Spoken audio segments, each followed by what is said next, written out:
Bom dia a todos. Vamos iniciar então o terceiro dia do nosso workshop sobre o CIGEM e todos os impactos, né, da nova lei de biodiversidade na nossa vida enquanto pesquisadores. Hoje nós temos o prazer, né, de receber a doutora Vânia Aparecida Vicente. A doutora Vânia é professora da Universidade Federal do Paraná e ela vai falar hoje para a gente sobre o NAP Tax Online. O que é esse projeto, né, e como que a lei de biodiversidade impacta o seu desenvolvimento. Então, o desenvolvimento do NAP, que ela vai explicar o que é esse projeto. Vou fazer a apresentação da doutora Vânia. Ela é doutora em microbiologia agrícola pela USP, Exalc, com pós-doutorado em taxonomia molecular de fungos pelo Instituto CBS da Holanda, atualmente chamado de Westendijk Institute. É professora titular do Departamento de Patologia Básica da Universidade Federal do Paraná, membro permanente dos programas de pós-graduação em Engenharia de Bioprocessos e Biotecnologia e também do Programa de Microbiologia, Parasitologia e Patologia, ambos da Universidade Federal do Paraná. É bolsista produtividade do CNPq 1C e líder de grupo de pesquisa CNPq, com ênfase em caracterização molecular de micro-organismos de interesse clínico e biotecnológico. É coordenadora do projeto Genoma de Leveduras Negras, no Paraná, e membro da equipe responsável pela criação, gerenciamento da rede brasileira de fungos melanizados. É responsável pela implantação e coordenação do Centro de Coleções Microbiológicas da Rede Paranaense Tax Online, CMRP Tax Online, e atualmente é membro do Diretório Executivo da Federação Mundial de Coleções de Cultura, o WFCC, no período de 2021 a 2023.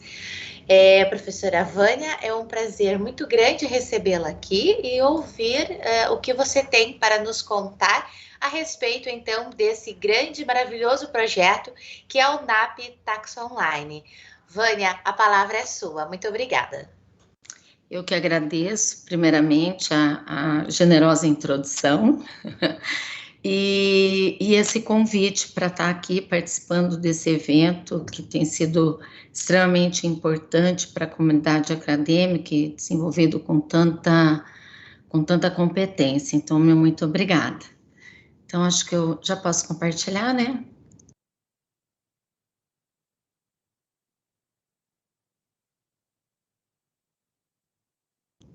Tudo certinho, só para eu saber? Perfeito, pode começar. Então, só para, colocando a introdução que a professora Shirley nos colocou, a responsabilidade de apresentar para vocês o NAP Tax Online como um projeto e como a lei vem impactando no seu desenvolvimento.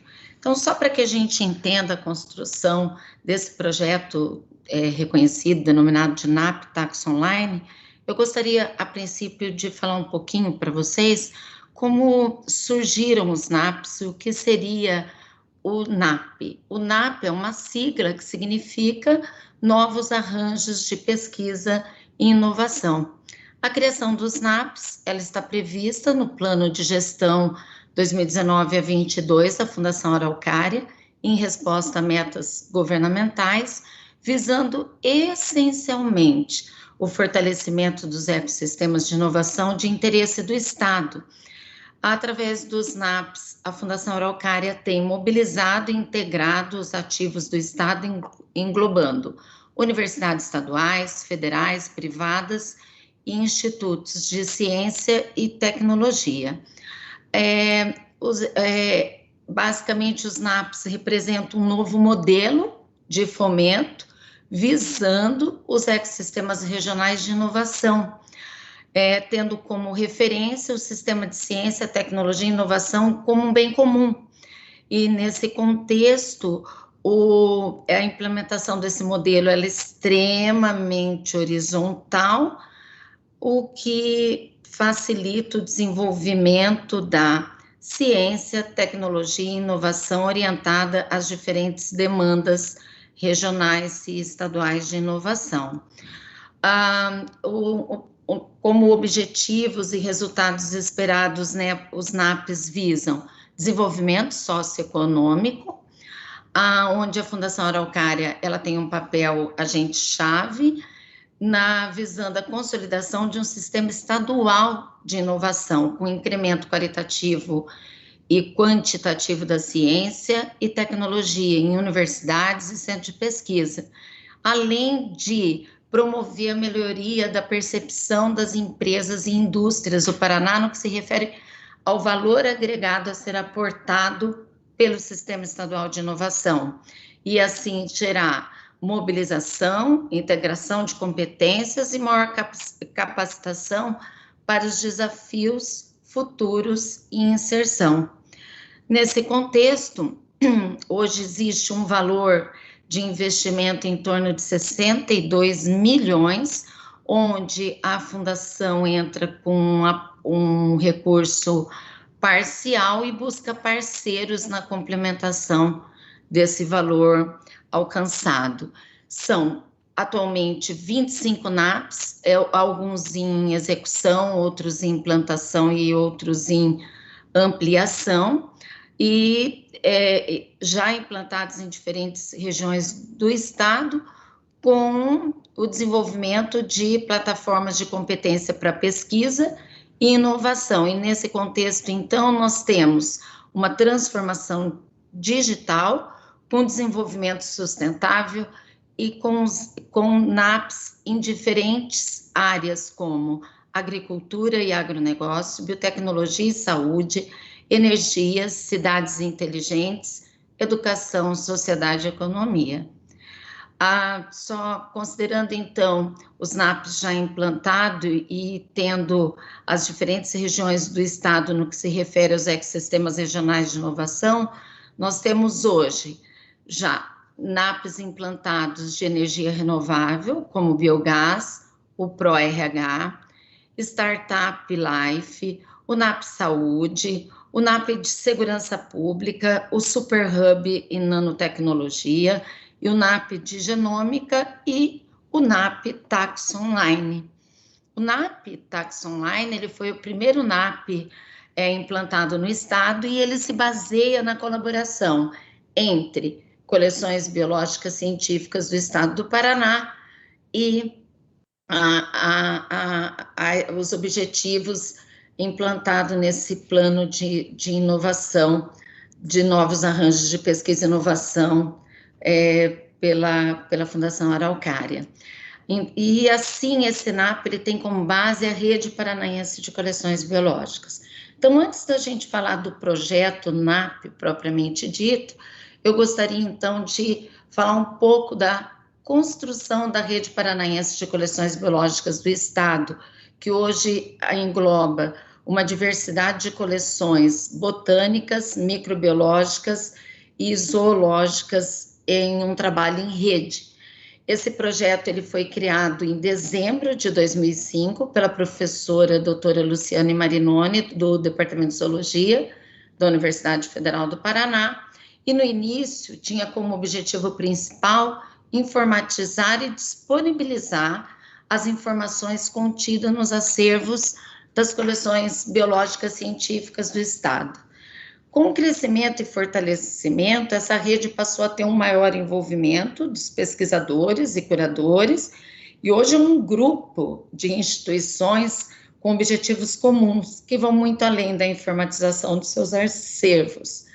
No momento da implantação, as demandas de identificação, necessidades, dificuldades comuns às redes foram extremamente levantadas, identificando as questões referentes à conservação, exploração dos acervos, necessidade de promoção de eventos e cursos de atualização, qualificação de pessoal, assim como otimização de infraestrutura para o desenvolvimento da conservação do patrimônio genético do Estado. A rede hoje, ela possui em torno de 50 coleções distribuídas em instituições do âmbito federal, estadual, municipal, e contendo basicamente 15 instituições no estado do Paraná. Não vou denominar aqui, mas a rede ela tem um valor agregado muito grande, principalmente no que se refere à captação de recursos. E desde a sua implantação até o momento, ela vem atraindo diferentes recursos que têm possibilitado o desenvolvimento das metas dessa rede.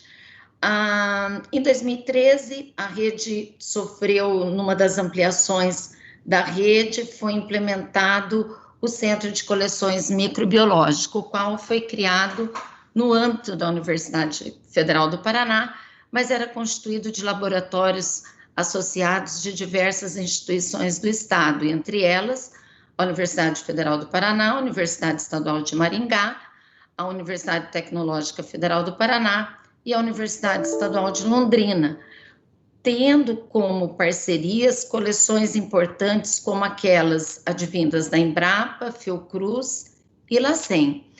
A principal missão da criação desse centro é a preservação de culturas microbiológicas para fins acadêmicos e desenvolvimento científico e tecnológico, com vista a atender as diferentes instituições associadas da rede.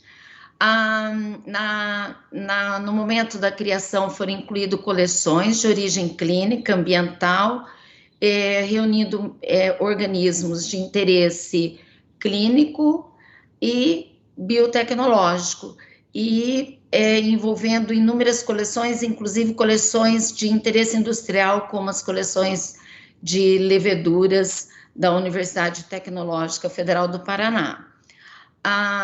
O projeto sofreu uma ampliação recente a partir de um financiamento pela FINEP, com a inclusão de coleções de plasmídio e de células de mamífero, o que aumentou a capacidade de serviços e, consequentemente, ampliação do repositório de culturas de interesse clínico e biotecnológico. Todo esse potencial de conservação e exploratório dessas coleções visa garantir a capacidade da preservação do material, no caso microbiológico, gerado no âmbito das atividades acadêmicas, além de atender às metas governamentais de preservação e da biodiversidade brasileira. Por exemplo, dentro da rede, as atividades daquelas previstas como determinados como os cadastros no Sistema Nacional de Gestão do Patrimônio Genético e do Conhecimento Tradicional, tem sido plenamente garantida nesse ambiente de rede. Além disso, esse trabalho, a rede Tax Online provocou no âmbito do Estado do Paraná a regulamentação, onde hoje é lei e que estabelece normas e diretrizes para reconhecer e regulamentar as coleções biológicas científicas no Estado do Paraná, definindo responsabilidades, objetivos e metas para o seu incremento e manutenção e perpetuação desse patrimônio genético.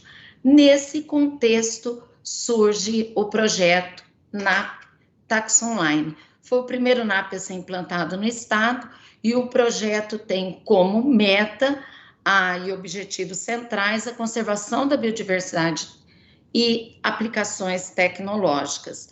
Nesse contexto, destaca-se as metas de inserção, desde a inserção da rede paranaense no planejamento da Fundação Araucária, garantido, então, assim, aporte de recursos para a continuidade dos objetivos da rede em atividades que vêm sendo consolidadas no âmbito dessas atividades, ampliação da identificação, reconhecimento e certificação de material científico depositado nas diferentes coleções da rede, organização e oferta de cursos para a formação de capacidade técnica e estruturação e ampliação da capacidade de serviço e, consequentemente, exploração do potencial biotecnológico das diferentes coleções. Com a criação do NAP Tax Online, houve um aumento considerável de estrutura e logística para intercâmbio de linhagens e também dos registros online de dados, inserção de dados de pesquisas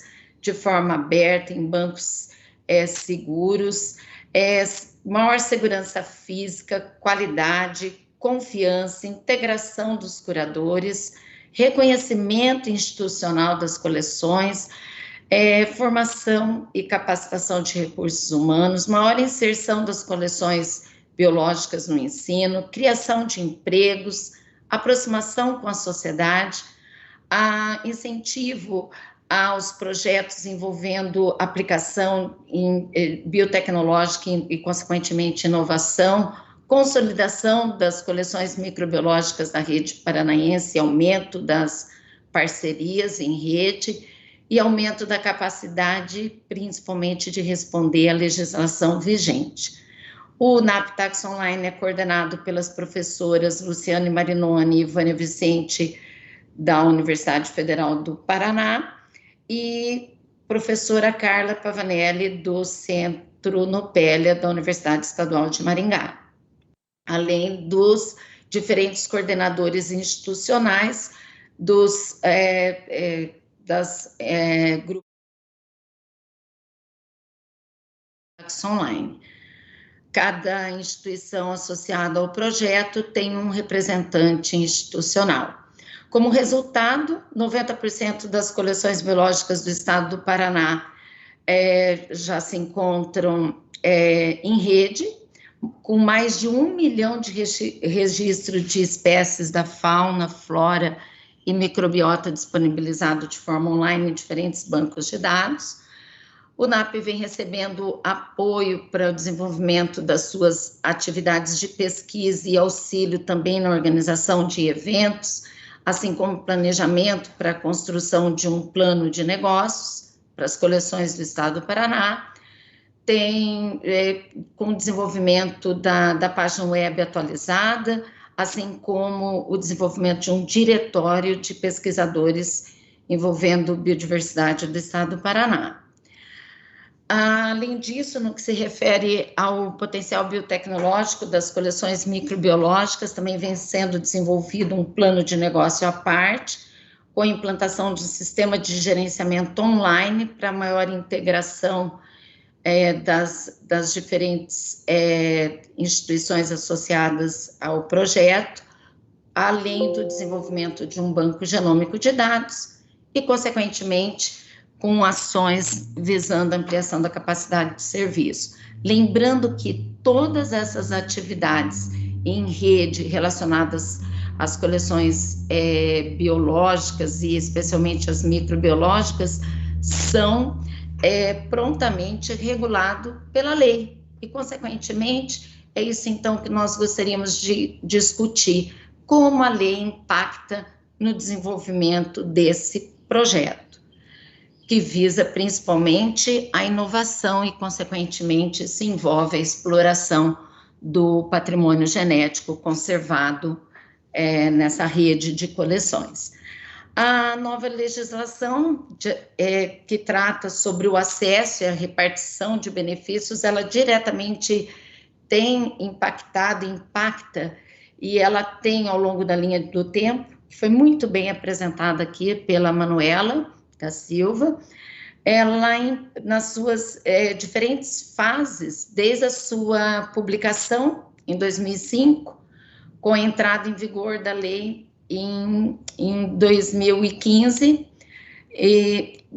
desde a implantação 2015, em maio de 2015, com a entrada da lei em vigor em novembro de 2015, até a publicação do decreto em 2016, em maio de 2016, com a instalação da Secretaria Executiva do SEGEM, em julho de 2017, até a publicação, culminando na publicação e disponibilização do SEGEM em novembro de 2017, todo esse tempo ele teve diferentes impactações nas atividades da coleção.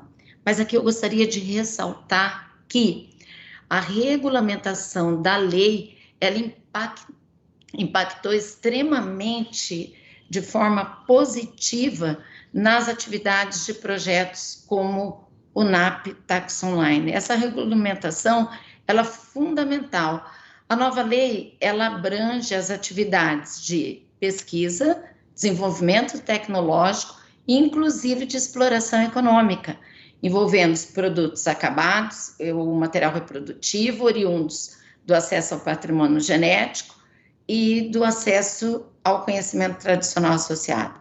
Então, diretamente, cada capítulo da lei existem disposições que vão impactar no desenvolvimento de atividades relacionadas ao NAP Tax Online. Eu procurei selecionar e enfatizar, por exemplo, os principais artigos, já desde as disposições gerais. O artigo 1 dispõe sobre bens, direitos e obrigações relativos ao acesso ao patrimônio genético, ao conhecimento tradicional adquirido, à exploração econômica, remessa para exterior, assim como a regulamentação dos tratados internacionais. O artigo 2 trata de conceitos e definições constantes da Convenção sobre Diversidade Biológica, como já foi muito bem tratado nas palestras que me antecederam, sobre o acesso do patrimônio genético existente no país e ao conhecimento tradicional associado para fins de pesquisa ou desenvolvimento tecnológico e a exploração econômica. Então, gostaria de ressaltar que essas disposições são fundamentais no que se refere às atividades do NAP em conformidade com a lei. A lei também distingue aquilo que não é aplicável a essa lei, mas em cada capítulo onde se discute competência e atribuições institucional, aspectos do conhecimento tradicional associado e especialmente o capítulo 5, que aborda detalhadamente o acesso, a remessa e a exploração econômica e o capítulo 4 e 5 e da repartição de benefícios. Aqui, então, eu trouxe alguns tópicos que eu gostaria de ressaltar para vocês a importância da lei e da regularização e do estabelecimento de normas claras e definidas para que as atividades, por exemplo, associadas a coleções, sejam desenvolvidas com segurança, inclusive segurança jurídica. Por exemplo, eu gostaria de chamar a atenção que no capítulo 3 das competências e atribuições institucionais, onde foi criado no âmbito do Ministério do Ambiente o Conselho de Gestão do Patrimônio Genético, CEGEM, que é o órgão colegiado de caráter deliberativo, normativo, consultivo, responsável por coordenar a elaboração e implementação das políticas para a gestão do patrimônio genético e do conhecimento tradicional associado. E eu gostaria de destacar que no parágrafo 1, inciso 7, onde se estabelece as diretrizes para a aplicação dos recursos destinados ao Fundo Nacional para Repartição de Benefícios, diretamente relacionado à aplicação às coleções ex situ das instituições credenciadas.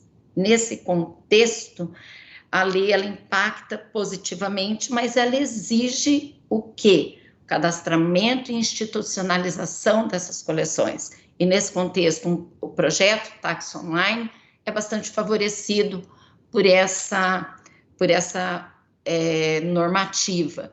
Da mesma forma, ainda no capítulo 7, no inciso 7, define que os recursos monetários, depositados no Fundo Nacional decorrente da exploração econômica de recurso acabado ou de material reprodutivo oriundo de acesso a patrimônio genético e proveniente de coleções ex situ serão parcialmente destinados em benefício destas coleções.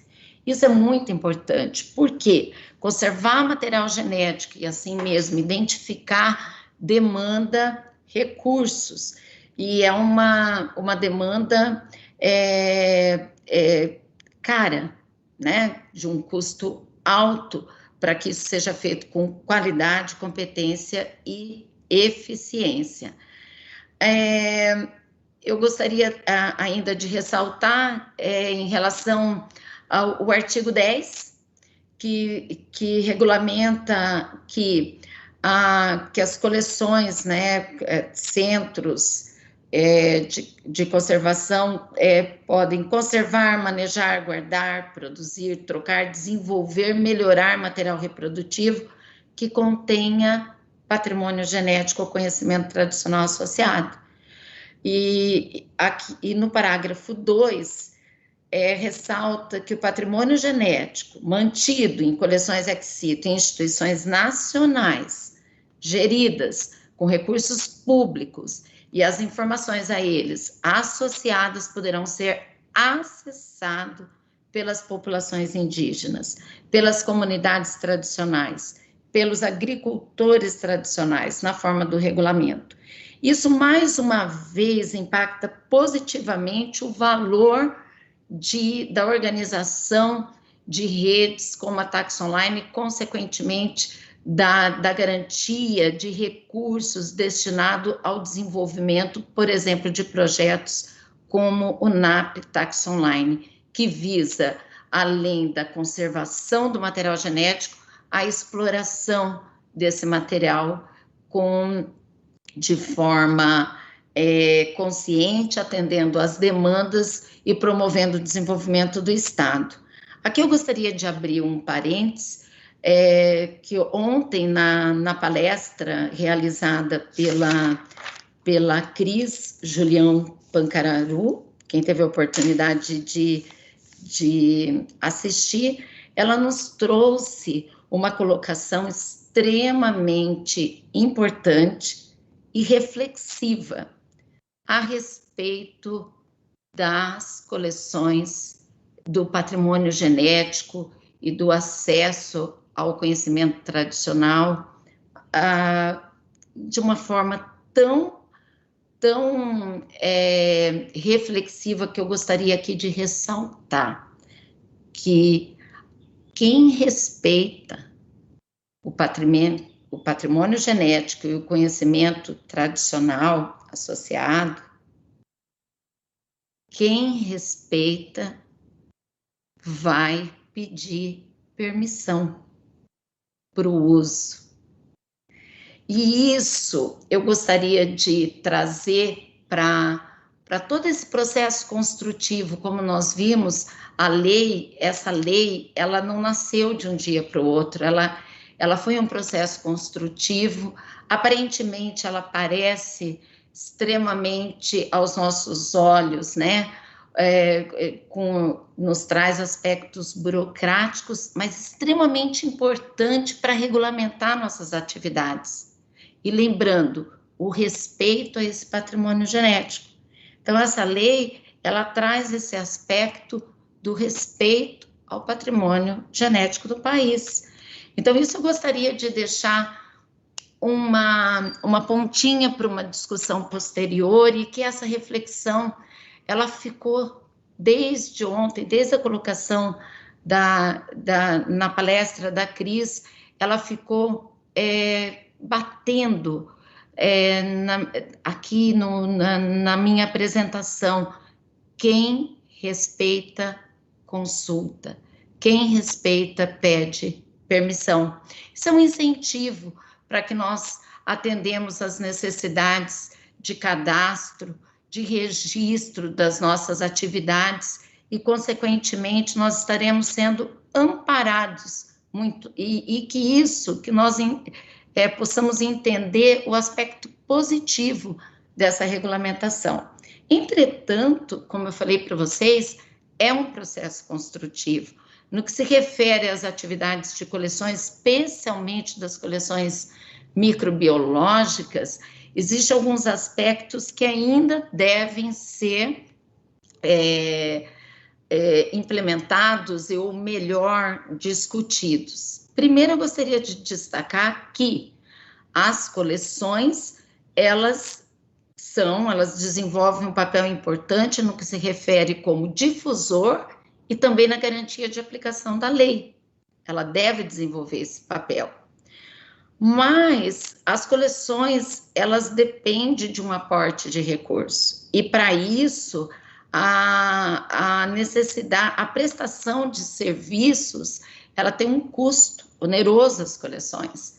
E ela, então, essa prestação de serviço, ela pode e deve ser explorada economicamente, né? Quando as coleções perdem o papel, entre aspas, de fiel depositário, e esse papel a gente sabe que até ele foi substituído justamente porque ele não era bem evidente, essa condição de salvaguarda e de conservação de material biológico, ela tem que ser devidamente atribuída àquilo que se entende por uma coleção de referência. Então, aqui eu gostaria de chamar a atenção, e eu sei que nós vamos ter uma roda de discussão posterior à tarde, no que se refere às coleções biológicas, e chamar a atenção que esse cadastro, ele tem necessidade extrema, e ele deve ser, então, preenchido, e para que ocorra uma pronta ação em conformidade com a legislação. E o que é de fato uma coleção que tem condições de conservar e fazer a distribuição e desenvolver o papel, como aqui eu ressaltei para vocês, de difusor e aplicação da lei, é que deve ser reconhecido e cadastrado. Do contrário, nós não estaremos cumprindo o que foi construindo. Se cada coleção de trabalho isoladamente, contendo 1 ou 2 isolados, passar a ser registrado de forma desordenada, nós não teremos um processo que culmina, por exemplo, em projetos como o NAPTAX Online. E também garantindo a preservação por tempo infinito de linhagens. Uma outra questão que eu gostaria de colocar é que projetos de coleções de referência, como um dos exemplos, as coleções microbiológicas da rede paranaense, não pode se resumir somente como um projeto voltado somente para a preservação, mas sim para preservar e também para ampliar a capacidade de distribuição de linhagens. Com a nova lei, essa atividade ela foi extremamente regulamentada e muito garantida, principalmente dentro do país. Entretanto, no que se refere principalmente à remessa e a interface com institutos responsáveis por coleções de referências no exterior, existem divergências em relação ao entendimento da lei. E esse processo, então, vai ter que ser mais profundamente detalhado para que a gente chegue a um consenso e, consequentemente, evite o que eu poderia dizer, o entravamento dessa atividade no âmbito das coleções de referência do país.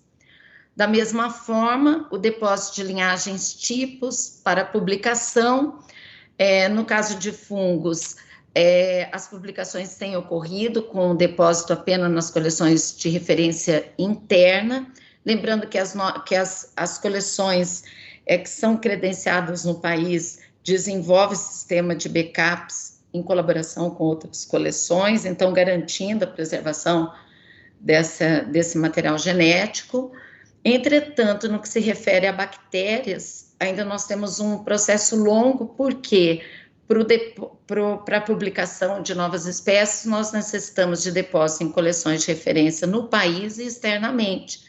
E as divergências que eu apontei para vocês têm impedido com que os pesquisadores façam o seu depósito em coleções, em bancos externos, o que vem dificultando, então, o trabalho de publicação das novas linhagens. Então, essa é uma outra provocação que a gente tem que trazer para a nossa roda de discussão de logo mais. E uma outra provocação importante, que não está diretamente, mas sim indiretamente impactada pela lei, é no que se refere aos depósitos confidenciais. Por quê? Eles envolvem repartição de benefícios, né? E o depósito confidencial, hoje, ele está bastante dependente da construção desse termo de depósito, da regulamentação entre o depositante e a coleção que recebe esse material. No entanto, imagine que esse depósito, ele vai ser explorado e na medida em que o seu produto seja registrado, por exemplo, no mapa, vai automaticamente ser disponibilizado a identidade dessa linhagem, o acrônimo, a coleção de origem dessa linhagem, e nesse momento existem algumas perguntas que, principalmente no que se refere à exploração desse material, à distribuição, as questões referentes à repartição de benefícios, o quanto isso deve ser repartido, em que percentagem, que precisa de uma construção e de uma normativa e, consequentemente, para que as coleções possam trabalhar em conformidade com a lei, né, evitando, assim, demandas futuras, demandas judiciais, por exemplo. Então, essas questões referentes aos depósitos confidenciais, depósitos abertos, restritos, são questões que ainda devem ser bastante discutidas, principalmente nas câmaras setoriais. Então, eu acredito que num evento como esse, e as rodas de debate que são abertas nesse evento, elas são extremamente positivas no sentido dessas questões que ainda possam estar em aberto e que podem trazer mais segurança jurídica para a atuação das coleções. E, ao mesmo tempo, garantir a captação de recursos para a prestação de serviços, que é uma das atividades das coleções biológicas. Bom, eu gostaria, então, de agradecer a atenção, mas antes disso eu gostaria de agradecer especialmente a doutora Luciane Marinoni pela criação, concepção e consolidação da rede paranaense de coleções biológicas, que permitiu o desenvolvimento de projetos como esse que a gente apresentou aqui, a todas as instituições parceiras do NAP Tax Online, sem elas esse projeto não existiria, os membros, curadores e pessoas que direto ou indiretamente vêm desenvolvendo essas atividades, isso incluindo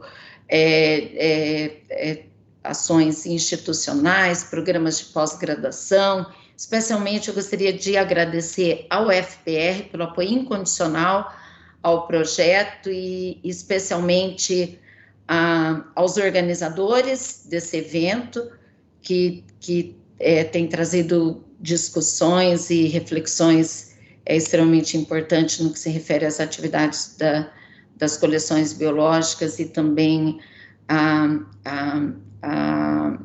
execução dessas atividades em conformidade com a lei vigente. E aos órgãos financiadores desse projeto, tanto da Rede Paranaense de Coleções Biológicas, quanto na NAP Tax Online, em especial a nossa Fundação de Amparo à Pesquisa, Fundação Araucária, e a SET e o Governo do Estado do Paraná. Então, deixo aqui os meus sinceros agradecimentos. Aqui estão os meus contatos, caso alguém tenha alguma demanda ou alguma necessidade em específico, vocês podem mandar e-mail ou para o meu e-mail pessoal ou diretamente para o e-mail das coleções microbiológicas. Obrigada. Obrigada, Vânia, por essa excelente palestra, muito esclarecedora. é muito importante, né, a gente trazer aqui o assunto. Alguma das provocações que você fez, nós vamos, né, discutir na roda de conversa de hoje à tarde, exatamente trazendo o tema coleções biológicas, e aí nós temos um representante para falar da Embrapa, né, o Dr. Gerry Zilli, que vai trazer exatamente essa problemática que você apontou sobre o depósito de isolados brasileiros, especialmente bacterianos, em coleções no exterior, e toda a problemática que a gente tem enfrentado e que a gente tem discutido, né? A CSA vem discutindo há 3 anos dentro do CGEM essa questão. Então, muito boa sua provocação, porque com certeza nós vamos voltar a abordar isso hoje à tarde, tá? Eu só gostaria de complementar que, às vezes, a comunidade científica, ela reclama, e eu não me excluo desses questionamentos, por que questões tão importantes como essa demoram tanto tempo para a sua consolidação? Mas é que envolve tantos pares, tantos atores e tantos cenários que muitas vezes, e divergências, por exemplo, no que se refere ao entendimento das leis internas e externas, que faz com que ocorra inúmeros questionamentos, o que atrasa o processo. Alguns processos eu reconheço e entendo que eles podem ser acelerados, mas outros, infelizmente, levam um tempo. E é como eu coloquei, é uma construção e a gente tem que entender, mas nós não podemos ser passivos nessa construção. Nós temos que ser colaboradores ativos. Sim. Obrigada, Vânia. Nós temos algumas perguntas. Vou começar aqui com uma pergunta do José Berindelli. Bom dia.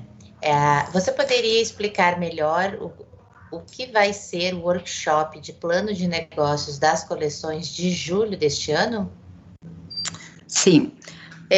Esse workshop ele vai ser um workshop fechado, a princípio, dentro do projeto NAP Tax Online, para os atores diretamente envolvidos na construção desse plano de negócio, e ele visa principalmente a exploração dos recursos, né, envolvendo patrimônio genético, por exemplo, linhagens microbianas de interesse biotecnológico. E o que acontece dentro do NAP? Nós temos diferentes instituições, e tratar da repartição de benefícios não é um processo fácil no que se refere nas diversas instâncias jurídicas, e principalmente quando você tem um projeto envolvendo instituições de natureza jurídicas diferente, e também instituições de âmbito federal, estadual e até mesmo municipal, como é o caso do NAP Tax Online. Então, nesse contexto, há necessidade da criação desse workshop para discutir exatamente como esse plano de negócio vai ser implementado, estadual e até mesmo municipal, como é o caso do NAP Tax Online.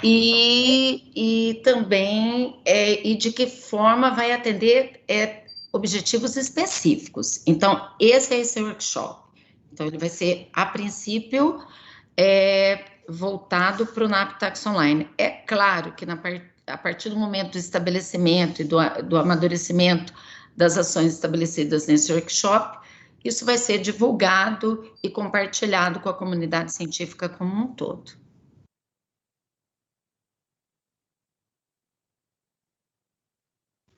Shirley, você está sem som. Oi, desculpe. Obrigada, Fernando.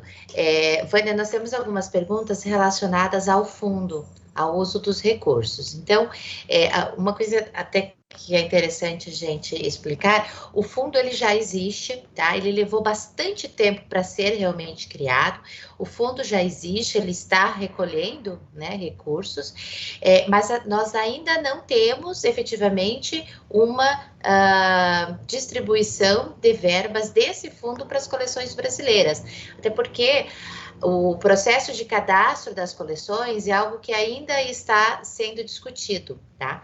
As perguntas, Vânia, que estão sendo feitas nesse sentido, por exemplo, o Tax Online vai poder concorrer às verbas do fundo? Então, excelente pergunta, e a sua colocação já responde parcialmente, né, Sheila? A gente sabe, o fundo ele existe, ele, mais uma vez, ele está regulamentado por lei, então isso é muito importante para as coleções, é um avanço, e, no entanto, para que ele aconteça, ou seja, para que ele seja uma realidade, primeiro, aquele cadastro ele tem que sair de maneira urgente. E eu acho que a gente vai ter a oportunidade para discutir isso hoje à tarde, né? Eu acho que isso é uma discussão bastante longa. Eu acredito que a Manuela vai trazer grandes contribuições para essa discussão, mas esse cadastro das coleções e a institucionalização tem que acontecer. No caso das coleções da rede Tax Online, nós já temos, assim, um trabalho que foi, né, que antecedeu a essa construção, e nós, então, eu acredito que nós temos, atendemos todas as recomendações da lei para se cadastrar e receber esses benefícios. Agora, percentagens e como vai acontecer essa distribuição é que tem que ser devidamente construído, e eu acredito que isso deve ser feito nas câmaras setoriais e, consequentemente, na implantação do fundo, mas isso é um processo urgente, precisamos de recursos. Eu concordo, e nós somos os atores dessa discussão, né? Estamos aqui, né? Obrigada, Vânia. Inclusive, assim, até foi comentado, se não me engano, no dia de ontem, ou no primeiro dia, nenhuma coleção é obrigada a se cadastrar. Existe dentro do CISGEM a opção de cadastro de coleções. Isso é livre, não é obrigatório. Entretanto, e aí respondendo uma das perguntas aqui, para que uma coleção possa, né, então, receber recursos deste fundo, essa coleção necessita de cadastro, tá? Então, para uma coleção poder pleitear recurso do fundo, precisa estar com o cadastro lá no CISGEM.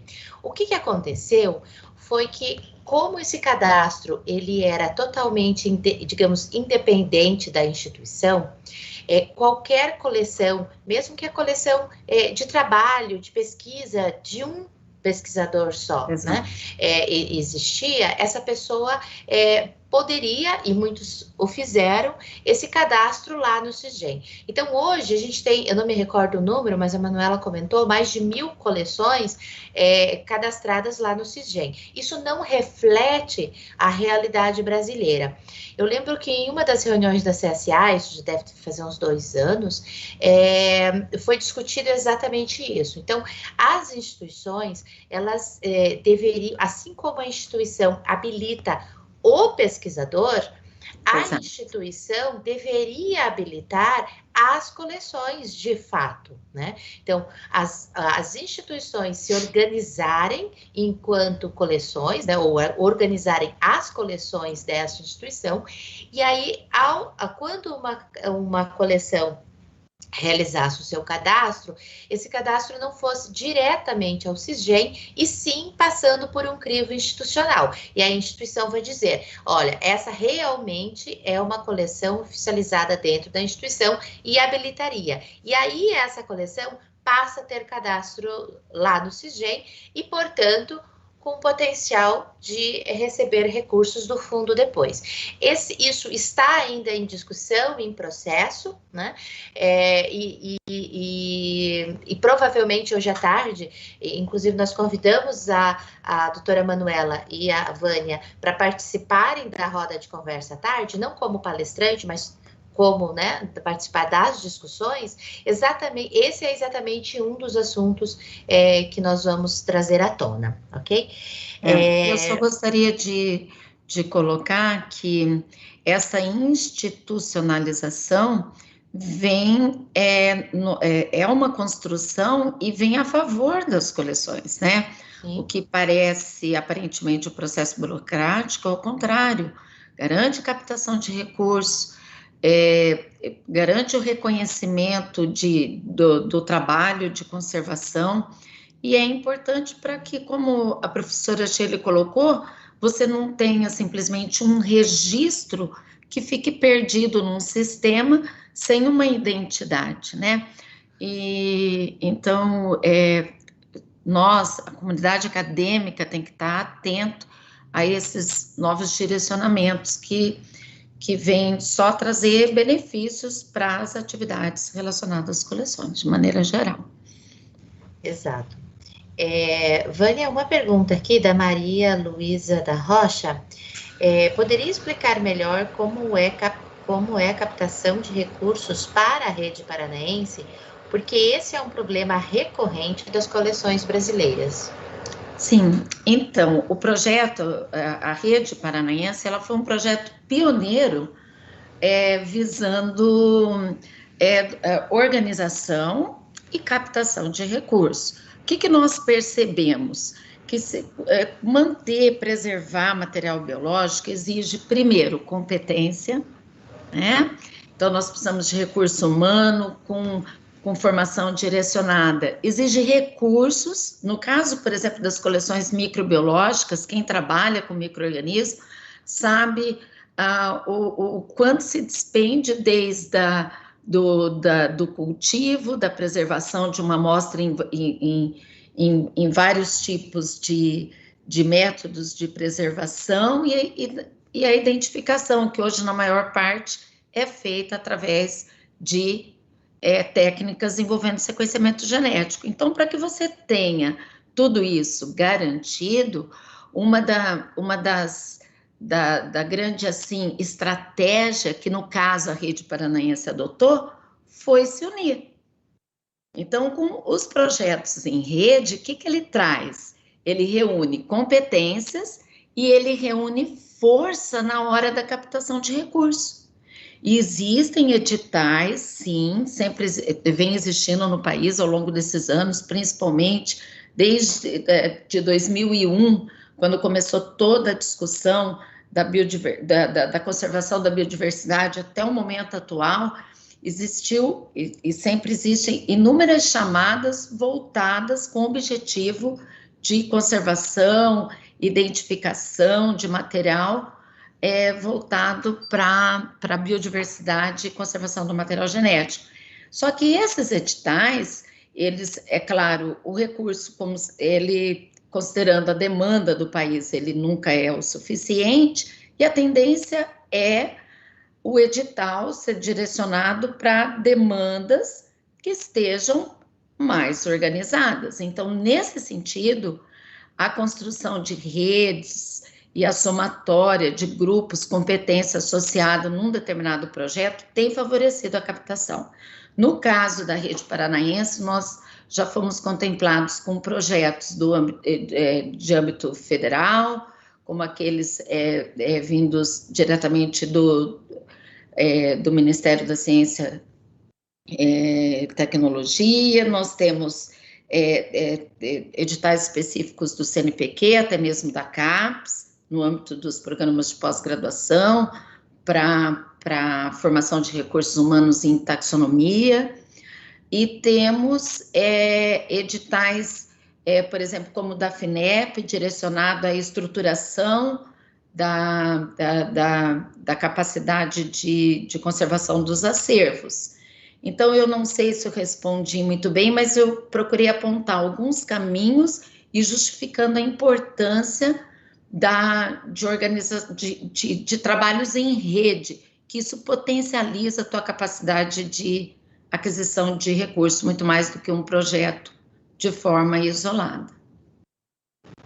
É importante, né, mencionar novamente, você já mencionou, a importância da lei, né, que foi aprovada no estado do Paraná, que talvez Sim. poderia reforçar um pouquinho isso. A lei, ela, na minha percepção, ela é inédita, ela é a primeira no país, porque ela trata do reconhecimento das coleções. E ela também direciona o entendimento, o que seria uma coleção, né? Porque muitas vezes a gente tem alguns exemplos ao longo dessa vivência, desses 20 anos, né, de processo de construção, particularmente aqui, eu e a professora Shirley, nós já tivemos a oportunidade de estarmos em formação em um centro de relevância no que se refere à referência, por exemplo, de coleções de referência de micro-organismos, especialmente fungos. E o que nós percebemos? Nós temos condições de construir centros similares, e nós percebemos que não adianta trabalhar de forma isolada, porque mais cedo ou mais tarde, quando você tem uma coleção gerenciada de forma individual, essa pessoa, essa personagem, ela tem limite de tempo. Então, o projeto ele não pode ser vinculado a uma pessoa, ele tem que ser institucionalizado. Então, hoje, a professora Vânia está aqui como atual coordenadora. Amanhã, outros atores virão, mas o processo continua e a preservação é garantida. E, nesse sentido, vem a força da lei. Então, o Estado do Paraná foi pioneiro na construção, né, de um comitê para discutir, identificar coleções e até mesmo identificar material de trabalho potencialmente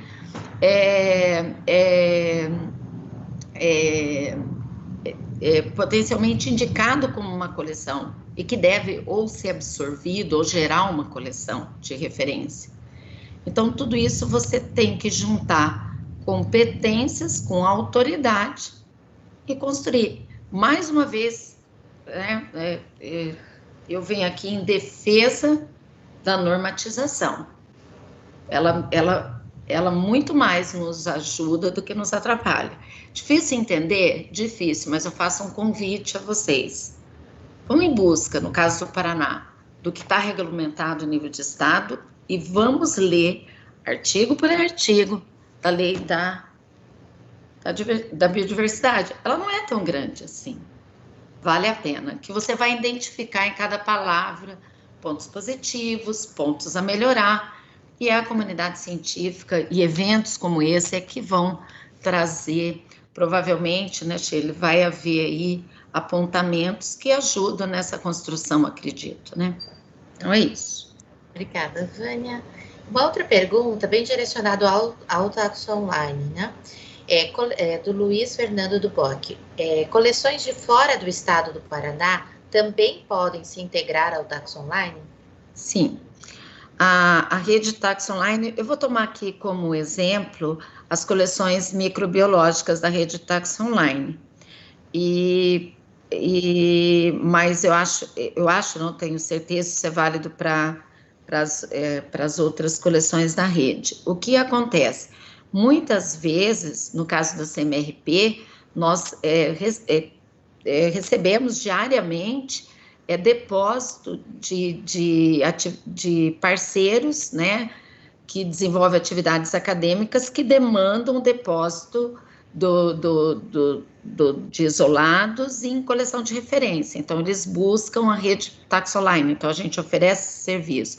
Além da gente oferecer o serviço de depósito, nós ainda oferecemos o serviço de identificação e de diferentes formas de divulgação dessa informação depositada no âmbito da rede.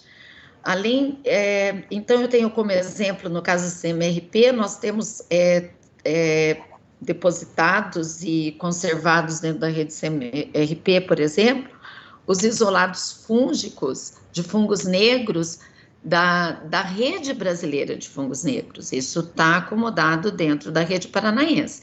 Então, as colaborações são bem-vindas, elas podem ocorrer na forma de depósito simples e até mesmo na forma de colaboração, mas sempre assistida por termos de depósito e acordos devidamente de cooperação ou de usuário e prestador de serviço. Então, sim, a rede é aberta, não somente para o Paraná. E eu gostaria de dizer também, complementar, deixar bem claro, que a CMRP, ela representa um conjunto de laboratórios associados, como eu deixei muito claro, constituindo, então, as coleções microbiológicas da rede paranaense, mas dentro da rede Tax Online, além das coleções microbiológicas da rede paranaense, ou seja, do centro CMRP Tax Online, existem outras coleções microbiológicas que